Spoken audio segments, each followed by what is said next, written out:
Hola, ¿qué tal? Bienvenidos a un repositorio más correspondiente a nuestro curso de Procesal Civil General. En esta ocasión abordaremos el tema de la demanda y la contestación. Como primera medida diremos que según diferentes diccionarios del español, la demanda se define como el acto procesal que proviene de la parte actora y que da inicio al proceso. En ella, en la demanda, es imprescindible la identificación de las partes, es decir, vamos a identificar cuáles son los dos extremos, el extremo demandante y el extremo demandado, y también haremos una exposición muy clara de los hechos, así como de los fundamentos de derecho y de las pretensiones. Como primera medida, hablaremos en esta ocasión sobre el artículo 82 del Código General del Proceso, que nos indica cuáles son los requisitos para la presentación de la demanda. Dice este artículo que, salvo disposición en contrario, la demanda debe contener los siguientes requisitos. El primero de ellos es la designación del juez a quien se dirija. En este punto es fundamental que tengamos claro la jurisdicción y obviamente las competencias, y en tal punto es preciso que tengamos clarísimo cuáles son los factores que determinan la competencia de los jueces. Vamos a mencionar también el segundo numeral del artículo en mención, que indica que el domicilio y el nombre de las partes se debe indicar también en la demanda, es un requisito, y se debe señalar claramente si las partes pueden comparecer por sí mismas. Asimismo, se debe indicar claramente los nombres de los representantes legales, sobre todo cuando se habla de menores de edad o cuando se trata de personas jurídicas. Debemos señalar en la demanda el número de identificación del demandante y de su representante si lo hubiere, y también el de los demandados si se conoce. Cuando se trata, como ya lo mencionamos, de personas jurídicas o de patrimonios autónomos, se debe indicar también el nombre y la identificación del representante legal, pero además de eso, el número de identificación tributario. El numeral 3 nos dice que en la demanda debemos señalar el nombre del apoderado judicial del demandante, si fuera el caso, como ya lo indicamos, y obviamente los datos de contacto del mismo. En la demanda también debemos incluir claramente, de una manera pues que no dé lugar a dudas, las pretensiones, y ellas deben estar expresadas con precisión y con claridad. El numeral 5 nos dice que es un requisito pues que debe ir en la demanda señalar cuáles son los hechos que sirven de fundamento a las pretensiones. Es decir, debemos hacer una narración también muy clara, ojalá sintetizada, pero que no deje ningún lugar a dudas, y esos hechos que sirven de fundamento a las pretensiones deben estar debidamente determinados. Es necesario, porque la ley lo dice, que estos hechos estén clasificados y numerados, no solo por organización de la demanda, sino porque cuando se va a contestar, el extremo demandado pues se va a referir más fácilmente a cada uno de los numerales de los hechos. Se va a referir al numeral primero, un ejemplo, se va a referir al numeral primero diciendo no me consta, segundo no es cierto, tercer numeral me atengo a lo que se pruebe, etcétera. Entonces es fundamental, además porque la ley lo exige, que los hechos estén clasificados y además numerados. El numeral sexto de este artículo nos dice que en la demanda debe estar claramente la petición de las pruebas que se pretenda hacer valer, con la indicación de los documentos que el demandado tiene en su poder, para que, si lo considera, los aporte en ese mismo momento o los aporte en el momento en el que el juez lo solicite. También, obviamente, como ya lo dijimos, las pruebas que se pretenda hacer valer, es decir, se puede solicitar de una vez al juez la práctica de los medios de prueba que se considere necesario para lograr su íntima convicción. El numeral 7 nos dice que se debe hacer cuando sea necesario, el juramento estimatorio. El numeral 8 nos habla de los fundamentos de derecho que también son indispensables y los debemos incluir en la demanda, no como complemento y no como un plus, sino que los debemos incluir. A los fundamentos de derecho los debemos citar claramente en la demanda, porque con base en ellos el juez va a tener claridad de qué es cuál es el proceso que se pretende por parte del extremo demandante adelantar. Entonces es fundamental que incluyamos los fundamentos de derecho en la demanda. También debemos incluir cuál es la cantidad del proceso cuando la estimación sea necesaria para determinar la competencia o el trámite que se va a adelantar. Entonces, como ya sabemos, la cuantía se determina en salarios mínimos legales mensuales vigentes, y esto nos sirve, como lo vimos en el acápite de la competencia, nos sirve para determinar si el juez a quien se está dirigiendo la demanda es el competente, y además pues cuál es el trámite que vamos a adelantar con ocasión de la demanda que hemos interpuesto ante la Administración de Justicia. El numeral 10 nos habla, nos dice que en la demanda debemos incluir el lugar, la dirección física y además electrónica que tengan o que estén obligados a llevar, donde las partes, sus representantes y el apoderado del demandante reciben notificaciones personales. Digamos que esto es un avance de nuestro Código General del Proceso, pues porque en vigencia del Código de Procedimiento Civil no se hablaba de dirección electrónica, sino solo de la dirección física. Entonces es un avance y es algo que le permite a las partes, que les da, digamos, de alguna manera más facilidad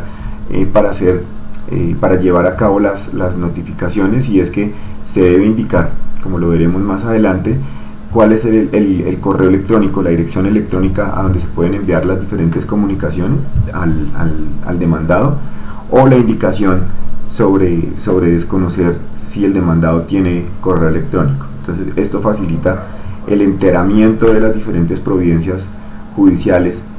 y como lo veremos en el decreto 806 del 2020, pues también facilita que en coyunturas como la que estamos viendo en este momento con ocasión de la pandemia, pues el enteramiento, la notificación de las diferentes providencias se puede hacer de pronto un poco más fácil para las partes y para el despacho mismo. Y por último, el numeral 11 nos habla de los demás requisitos que exija la ley. El parágrafo primero de este artículo nos dice que cuando se desconozca el domicilio del demandado o el de su representante legal, en el caso pues de menores de edad o de personas jurídicas o de patrimonios autónomos, si no sabemos cuál es el domicilio o si no conocemos el sitio donde ellos reciben notificaciones, eso se debe expresar, no dejarlo al garete, sino que se debe ser muy claro, indicándole al juez eso en la demanda, que se desconoce el domicilio y el sitio donde reciben notificaciones. El parágrafo segundo nos dice que las demandas que se presenten en mensaje de datos, es decir, en un CD, en una memoria USB o a través de un correo electrónico, no requerirán firma digital definida por la ley 527 de 1999. Aquí es necesario hacer una claridad, y es que una cosa es la firma digital y otra cosa es la firma escaneada. Una firma escaneada es la que yo hago en una hoja en blanco y la meto en un escáner, la paso por un escáner, o la que le puedo tomar una fotografía digital y después la puedo pegar en un documento, pero esa firma escaneada no ofrece seguridad, mientras que la firma digital, que corresponde a un valor alfanumérico, que es diferente a cualquier otro documento en el mundo, al que tiene cualquier otro documento en el mundo, pues ofrece seguridad y certeza de quién es el autor del documento en particular. Entonces este parágrafo segundo nos dice que las demandas que se presenten en mensaje de datos, como ya lo dijimos, en CD, en memoria USB o en correo electrónico, no requieren de la firma digital, es decir, no requiere que se incluya el valor alfanumérico que le otorga un documento a una entidad certificadora. En esos casos nos dice el parágrafo que basta con que el suscriptor se identifique con su nombre y el documento de identificación en el mensaje de datos correspondiente. Con eso basta. Hablaremos ahora de la contestación de la demanda. El artículo 96 del Código General del Proceso nos dice que en la contestación de la demanda debemos indicar el nombre del demandado, el domicilio del demandado y los nombres del representante o del apoderado en caso de que no comparezcan por sí mismos. También se debe indicar en la contestación de la demanda el número de documento de identificación del demandado y de su representante. Cuando se trata de personas jurídicas también o de patrimonios autónomos, se debe indicar cuál es el número de identificación tributaria, o sea el NIF. Segundo, nos dice este artículo, el artículo 96 del Código General del Proceso, que debemos, en la contestación de la demanda, debemos hacer un pronunciamiento expreso y además concreto sobre las pretensiones y sobre los hechos en los que se fundamenta la demanda, indicando los que se admiten, es decir, a los que se allana la parte demandada, también indicando cuáles son los que se niegan y señalando los hechos que no le constan. En estos dos últimos casos, o sea, cuando se niega o se afirma que no le consta un hecho específico que está contenido en la demanda, lo debe manifestar en forma precisa y que no genere mayores interpretaciones. Debe indicar las razones de la respuesta, es decir, no basta solo con decir no me consta o lo niego, es falso. No, debe indicar cuáles son las razones de esa respuesta, por qué no le consta o por qué está negando ese hecho. Si no lo hace así, nos dice el artículo 96, numeral 2, que se va a presumir cierto el hecho respectivo que fue pues, narrado en la demanda. Tercero, nos dice el artículo 96 que se debe indicar en la contestación cuáles son las excepciones de mérito que se quieran proponer contra las pretensiones del demandante, expresando claramente cuál es el fundamento fáctico.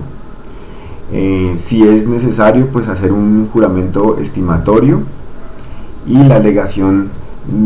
del derecho a retención si es necesario. El numeral cuarto del artículo, que nos habla sobre la contestación de la demanda, nos dice que en ella debemos incluir la petición de las pruebas que el demandado pretenda hacer valer si no obran en el expediente, porque es importantísimo que la contestación de la demanda o se alleguen pruebas o se le pida al juez que se ordene la práctica de las mismas,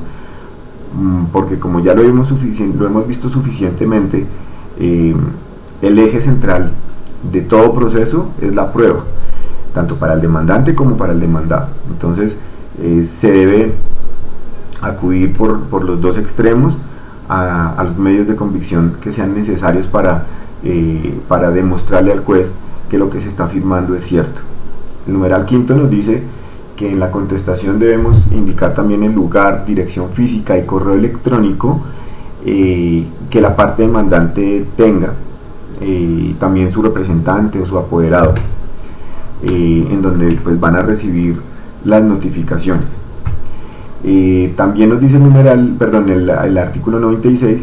que a la contestación de la demanda se le debe acompañar el poder de quien la suscriba a nombre del demandado, es decir, si se está actuando a través de apoderado judicial, se debe anexar el poder.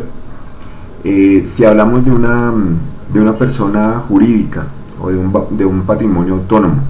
se debe allegar la prueba de su existencia y por lo tanto de su representación. Si fuera necesario, se deben anexar los documentos que el demandado tenga, que estén en su poder y que hayan sido solicitados por el demandante, o por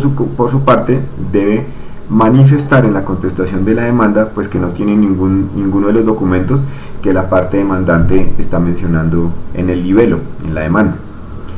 y también las pruebas que pretenda hacer valer. Finalmente vamos a hablar sobre el decreto 806 del 2020 en lo que respecta a la demanda y a la contestación. Este decreto 806 del 2020 fue expedido también pues con ocasión de la pandemia y tiene por objeto implementar el uso de las tecnologías de la información y las telecomunicaciones en las actuaciones judiciales. Digamos que el Código General del Proceso ya había hecho avances importantes en el uso de las tecnologías en los procesos, pero el decreto 806 lo que pretende es que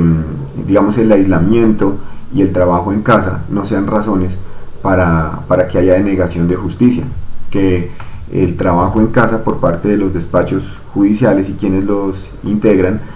pues no sea una razón para que no se garantice la tutela jurisdiccional efectiva. En ese orden de ideas, este decreto pues dice que lo que se busca es implementar el uso de las tecnologías, pero además de eso agilizar el trámite de los procesos judiciales ante la jurisdicción ordinaria, ante la jurisdicción de lo contencioso administrativo, la jurisdicción constitucional, la jurisdicción disciplinaria. Y cuando hablamos de la jurisdicción ordinaria, pues nos referimos a las diferentes especialidades que la conforman, como son la civil, la de familia, la laboral, la penal y la especializada en restitución de tierras. Entonces lo que se busca es esto, de pronto flexibilizar un poco más a las partes y al juez y los empleados del despacho el desarrollo de los diferentes procesos judiciales, y como ya se mencionó, pues que el trabajo en casa no implique denegación de justicia. El decreto también pretende que las actuaciones de autoridades administrativas que ejercen funciones jurisdiccionales, nos referimos en este caso por ejemplo a las superintendencias, y también nos referimos a los procesos arbitrales, pues que durante el término de vigencia de este decreto, que va hasta el 4 de junio del 2022, pues se pueda acudir también al uso de las tecnologías de la información y las comunicaciones, y se flexibilice el acceso a la administración de justicia y también a las entidades administrativas que cumplen funciones jurisdiccionales. No hacer más gravoso para las partes el hecho de acudir a la justicia o ante las autoridades administrativas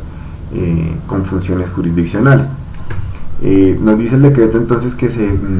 deben adoptar todas las medidas para garantizar el debido proceso, como ya lo dijimos, y también la tutela jurisdiccional efectiva, claramente. Principios como la publicidad, el derecho de contradicción en la aplicación de las tecnologías de la información y de las comunicaciones. Y para tal efecto, las autoridades judiciales pues deben garantizar la efectiva comunicación virtual con los usuarios de la administración de justicia. Deben adoptar las medidas pertinentes para que los usuarios de la administración de justicia puedan conocer las decisiones y ejercer sus derechos. Un ejemplo de ello es la disposición por parte del Consejo Superior de la Judicatura de los diferentes micrositios en la página de la rama judicial destinados para cada uno de los despachos judiciales del país, a través de los cuales las partes pueden pues, buscar el despacho correspondiente y tener acceso a sentencias, la publicación de los estados electrónicos, los traslados e incluso avisos a la comunidad. Aquí debemos decir que es deber de los sujetos procesales realizar las actuaciones y asistir a las audiencias y diligencias a través de los medios tecnológicos. Esto es una obligación que está contenida en el decreto 806 del 2020. No es que si quieren o que si lo pueden hacer, no, de ninguna manera. Es obligación de los sujetos procesales acudir a las audiencias y diligencias a través de los medios tecnológicos. Y para ese efecto, pues es indispensable que le suministren a la autoridad judicial competente y a todos los demás sujetos procesales los canales digitales elegidos. Ya refiriéndonos al tema específico de la demanda, el artículo 6 del decreto 806 del 2020 nos indica que en la demanda se debe indicar el canal donde deben ser notificadas las partes. Eso es fundamental, que se indique pues cuál es el correo electrónico de la parte demandante, pero también de la parte demandada. quiénes son los representantes legal e incluso poner también su correo electrónico de los apoderados, si en la demanda se está actuando a través de un apoderado judicial. Recordamos aquí entonces el derecho de postulación, entonces también se debe indicar el correo electrónico del profesional del derecho. Si se va a incluir el nombre de los testigos en el acápite de pruebas, también se debe incluir el correo electrónico. Si hay peritos y si hay algún tercero que la demanda se considere que debe ser vinculado al proceso, también se debe citar su correo electrónico. Y si no se hace de esa manera, si no se incluyen los correos electrónicos, porque es una obligación, como ya lo mencioné, esto no es facultativo, no es optativo, sino que es una obligación de la parte demandante incluir cuáles son los correos electrónicos de todas las personas que acabo de mencionar, pues el juez puede inadmitir la demanda y dar plazo para que se subsane, y la obligación de subsanar, si no se cumple, pues puede conllevar a rechazo de la demanda, como bien lo sabemos. Entonces también en la demanda se debe anexar los medios electrónicos que corresponden a enunciados y enumerados en la demanda.